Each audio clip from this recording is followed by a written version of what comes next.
Hey everyone, I'm Daniel Cohn, the editorial director here at Spin, and we're with Jason from Michigander today. How you doing? Good, man. How are you? Trying to stay cool. Is that probably a good way to say it? Yes, a lot of wiping sweat today. It's a toasty one out there.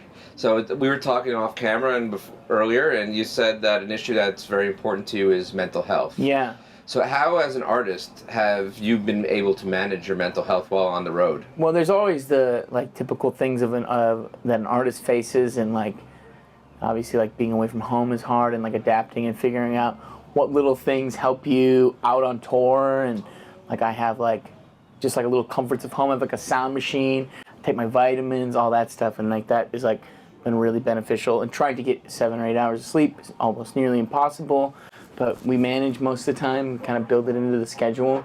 But yeah, those are things on the road that I do. Do you find it hard to be able to maintain a certain regiment on the road just because of the unpredictable nature of that? And maybe, if the show, you're buzzing after a show or bummed after a show, how are you able to control your mental health and stay grounded? Luckily, I've been just touring with people who are my friends, and That's great. The guys in the band are my friends first, no matter what. And so that's been awesome. And we kind of have it down to a system. We know where we stay at the same hotels every time we go anywhere. We stay, and having consistency and having people who are actual friends of mine is so much more beneficial to touring than just hiring random people that maybe they're not. I mean, my guys they're better musicians than I am, but I'm very, very thankful for my family, my road family. Yeah.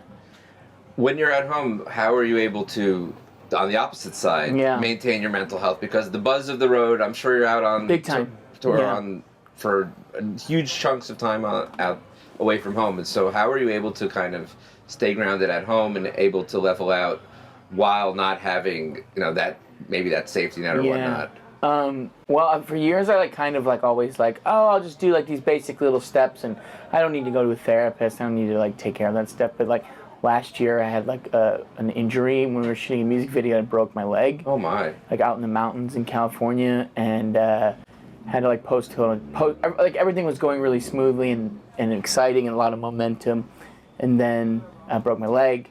Postponed this EP that's the one, quote unquote, right. And this is the moment, and had to postpone the tour, had to pull off Austin City Limits and Firefly and all these big festivals, and that was a big traumatic thing. As I never really experienced anything like that.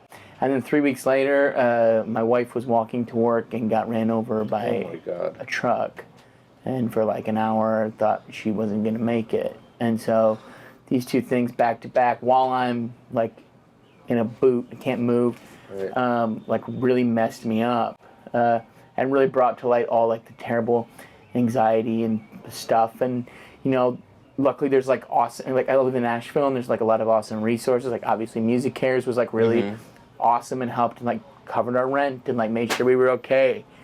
And there was just, and then there's an organization in Nashville called Porter's Call, and they offer therapy free of charge for artists, and that has been awesome, and they've helped me a ton too, and helping me I've done EMDR, which has been a pretty cool therapy that has helped me deal with these traumatic events of the last 6 months.